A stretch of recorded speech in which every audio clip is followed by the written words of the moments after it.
নাটক, web content সিরিজের পর এবার পূর্ণাঙ্গ সিনেমার নায়িকা হওয়ার পথে অভিনেত্রী তাসনিয়া ফারিন। এখন নির্মাতা সঞ্জয় সমাদ্দারের সিনেমা ইনসাফের নায়িকা তিনি। আসন্ন কুরবানির ঈদে মুক্তি পেতে যাচ্ছে সিনেমাটি। এর মধ্যে সিনেমাটিতে ফারিনের লুক নানা প্রশ্ন বাঁধালো দর্শকের মনে। রোববার সন্ধ্যায় ছবির একটি পোস্টার উন্মোচন করা হয়, আর তাতে আটকে যায় চোখ, কারণ পোস্টারে ফারিনকে দেখা যায় এক রহস্যময়ের অবতারে। পোস্টারে লক্ষ্য করলে দেখা যাবে ফারিনের আবেদনময় লুক, খয়েরি রঙের গ্ল্যামার্স পোশাক, পায়ে হাই হিল, মুখে রক্তের ছিটে ফোঁটা, চারপাশে আহত হয়ে পড়ে আছে 2-4 জন।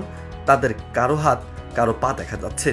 শুধু তাই নয়, সেই পোস্টারে দেখা যায় ফারিনের এক হাতে রক্তমাখা কুড়াল, আরেক হাতে গোলাপ। আর পোস্টারটি প্রকাশ করে ক্যাপশনে লেখা হয়, রক্তের ইনসাফে গোলাপের স্থান নেই।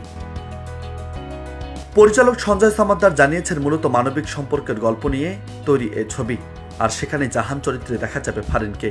বলেছেন, এতে অ্যাকশন, রোমান্স, সাসপেন্স সবই থাকবে। গল্পের ইমোশন ঠিক রেখে ঈদের ছবি প্যাকেজ হিসেবে বানানো হয়েছে।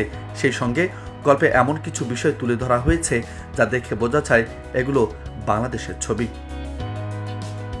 নাটক, ওয়েব সিরিজ ও ওয়েব ফিল্ম হয়ে এবার মূলধারার বাণিজ্যিক সিনেমায় আসলেন তাসনিয়া ফারিন। আর সঞ্জয় সমাদ্দারের এই ছবির প্রথম ঝলকেই ভালোবাসা ও ভয়াবহতার ইঙ্গিত দিলেন সময়ের এই জনপ্রিয় অভিনেত্রী। সেই থেকেই দর্শক নেটিজেনদের মনে বাড়তে থাকে নানা কৌতূহল। ইনসাফে তাসনিয়া ফারিন ছাড়াও অভিনয় করেছেন শরীফুল রাজ, মোশাররফ করিম সহ আরও অনেকেই।